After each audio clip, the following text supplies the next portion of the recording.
Hi all, welcome to the Success Club. I'm now at chapter 8, how to get attention, from the book Selling Things by Orson Swett Marden. Sponsored by mynewskin.nl. Check out the website. #1 beauty device system in the world and very good health products. Check it out. Buy some products. Sponsor my videos. Thank you. Let's get started. You must interest your customer before you can hope to influence him. Shape your argument in harmony with conditions. Don't try to force a square block into a round table or a round hole. There are 3 principal ways in which to get the favorable attention of a prospect. The first is affording pleasure. The second, exciting admiration, and the third, arousing curiosity. As often as possible, we should combine all 3. If our words and our expression radiate genuine, cheerful goodwill, then the customer is pleased to meet us. We can cause him to be still more pleased if we praise in a very tactful way some of the good qualities which we quickly observe in him. Our appearance from head to foot is what causes admiration. We should always be well groomed, hair properly cut and carefully arranged, teeth well cared for, eyes bright, linen immaculate, clothes well pressed, cuffs and collar free from frayed edges. Loud colors and loud jewelry always detract from the power of the salesman. Heels that are not run down and shoes that are well polished are final factors to consider. We arouse a customer's curiosity by asking him suitable questions. It is a good idea to prepare him for the kind of an answer you expect by some positive suggestion before you ask the question.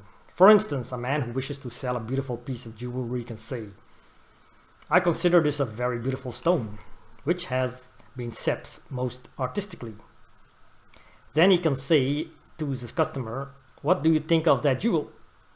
Invariably, the customer will tend to agree with him, and this helps to get their minds together. The late Elbert Hubbard used to say that he always began an advertisement with the statement of an incontrovertible fact. The public read it and agreed. The public read it and agreed. It could give rise to no antagonistic or opposing train of thought. It established a coordinate bond between the writer of the ad and the reader.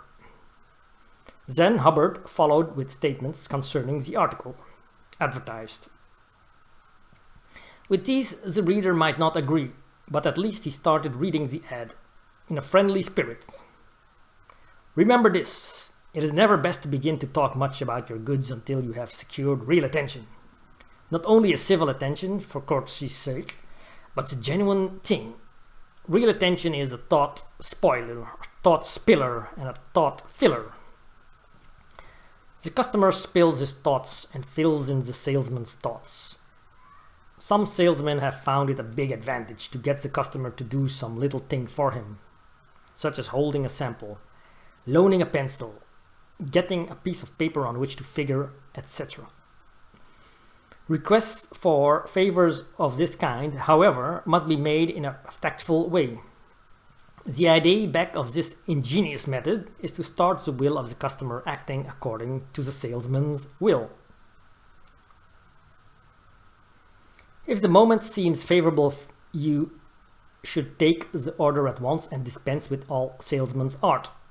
But after taking the order, proceed to strengthen the customer in his decision by calling attention to certain strong points of merit in your goods and certain strong reasons which you believe will make the customer glad he has made his purchase. Be careful, however, to avoid over-talking.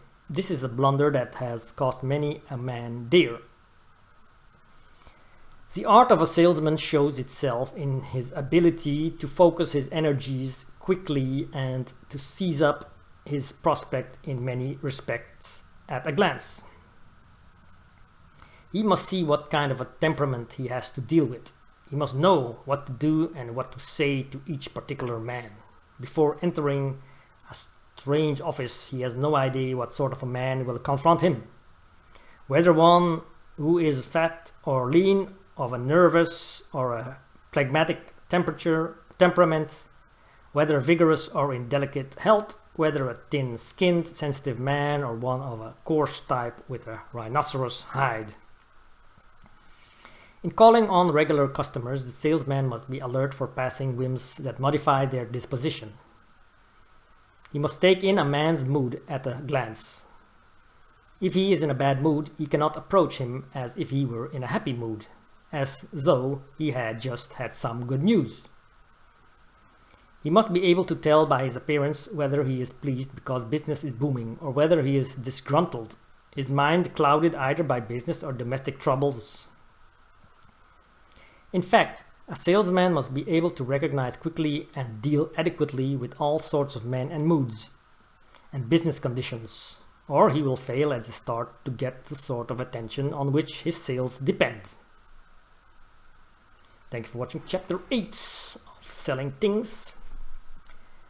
Check out mynewskin.nl, sponsor, great website, a lot of products, beauty and health. #1 in health device systems, beauty device systems, and a lot of good health programs and health products. Check it out.